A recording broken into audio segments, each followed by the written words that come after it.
Sitamarhi. Shiv Manmohan recording studio Delhi.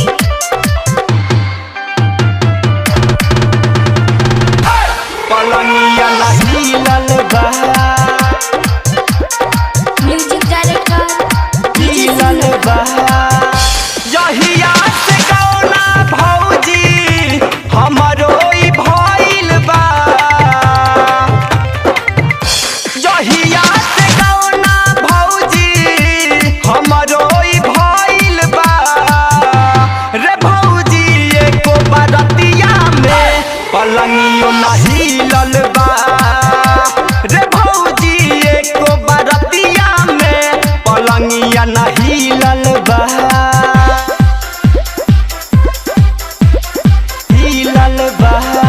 का बताई अब हमारा जवानी से हाथ लइके ऐसन मरद मिल गइल बा मौग न। हे विष्णु जी का बताई अनुराग हे अर्जुन अब हमरा के इहे सोहाता ना कि हम फसरी लगा के मर जाइए चंचल। चढ़ल जवानी भीगल बायन हो चुएला जोबना से पानी। चुएला जोबना से पानी दोनों जोबना वहा करेला तंग हो करेला खूब छेड़खानी। ससुरा के माजा भौजी हमारा न मिलल बा। ससुरा के माजा भौजी हमारा न मिलल बा। रे भौजी एको बरतिया में पलंगियो नहीं ललबा। रे भौजी एको बरतिया में पलंगियो नहीं ललबा। शिव नारायण सीतामढ़ी। ऐसन मरद मिल गइल बा कि एकदम लागता कि डूब जाई जवानी रे। हे अजय भैया अरे समझावो ना हो उनके विकास। हे रंजी गोलू म्यूजिक डायरेक्टर भीमराज पिया मोर बाड़े परदेश हो केकरा से कहीं विपतिया हो। केकरा से कहीं विपतिया हो। रोई रोई कटेला से जिया प भौजी सुखे हमरो हो रतिया हो। चंचल देवारा बासे चोलियो न खुलल बा। गोलू विकास देवर से चोलियो न खुलल बा। रे भौजी एको बरतिया में पलंगियो नहीं ललबा। रे भौजी एको बरतिया में पलंगियो नहीं ललबा। यहिया से कौना भौजी हमरो ई भइल बा। रे भौजी एको बरतिया में पलंगियो नहीं ललबा। रे भौजी एको बरतिया में पलंगिया नहीं ललबा।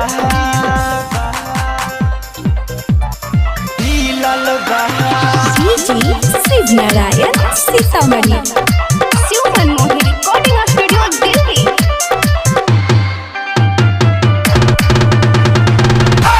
पलंगिया नहीं ललबा म्यूजिक डायरेक्टर यहिया से कौना भौजी हमरो ई भइल बा। यहिया से कौना भौजी हमरो ई भइल बा। रे भौजी एको बरतिया में पलंगियो नहीं ललबा। रे भौजी एको बरतिया में पलंगिया नहीं ललबा।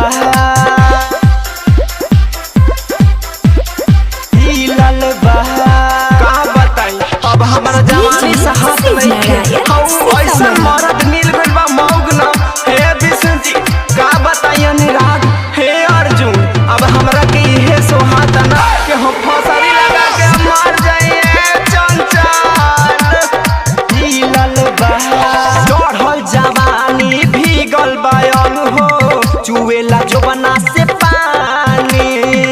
चुएला जोबना से पानी दोनों जोबना वहा करेला तंग हो करे